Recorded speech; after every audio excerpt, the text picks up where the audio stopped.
Okay. Okay. Have a quick read about it, and then we will go through it together. Okay. So these are all from what we learned in chapter 6, chapter 7.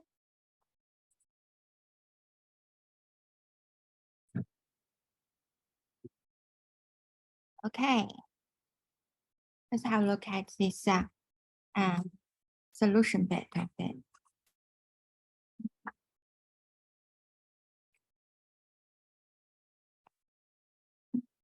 Bigger.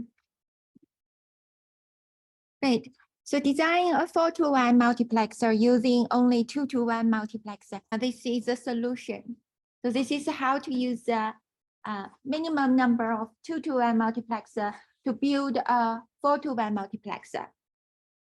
So with 2-to-1 multiplexer, we only have one bit of control, right?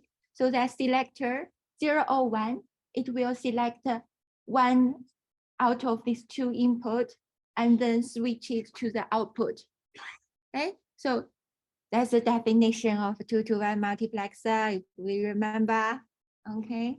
So 4-to-1 multiplexer, we will have 4 input and we have to pick one and then switch it to the output.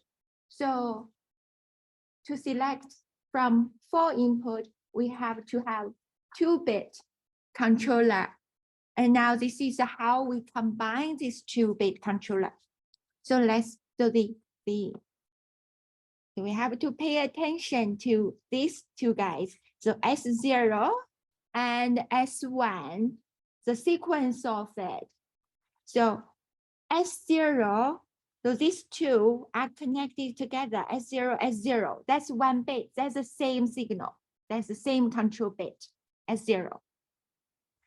And when S0 is 0, it will, for this upper one, it will select D0. For this lower one, it will select D2. And then these two will, this two, first of these two multiplexer will be passed here. So that is when S0 equals 0. So this output of the first multiplexer will be D0, and here it will be D2. So how to select from these two? We will use S1. Okay, S1 is the second level selector. So when S1 is 0, it will pass D0 to the output. Are we okay about this? Yeah. So this is how we select D0. When S1 is 1, it will pass D2 to the output. Similarly, when S0 equals 1, this one will select D1 to put it on the output. And then the second one will select D3 to put it on the output. And then the second selector S1 will decide whether to put D1 or D3 on the output. So put it together, we will have this truth table. So D3 down to D0, these don't care means we don't care what the value they have.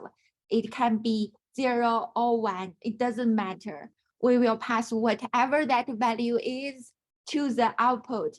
That means when S1, S0 is 0, 0, D0 gets passed to output. So Y1, Y output equals D0.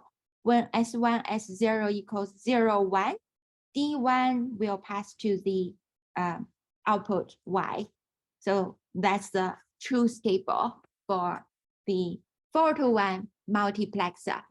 Okay, so if you know it so far, you have already built a 4-to-1 multiplexer.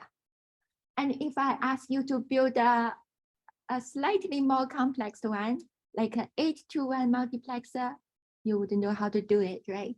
So if it's an 8-to-1 multiplexer, how many control bits do you need? 3. 3, yes.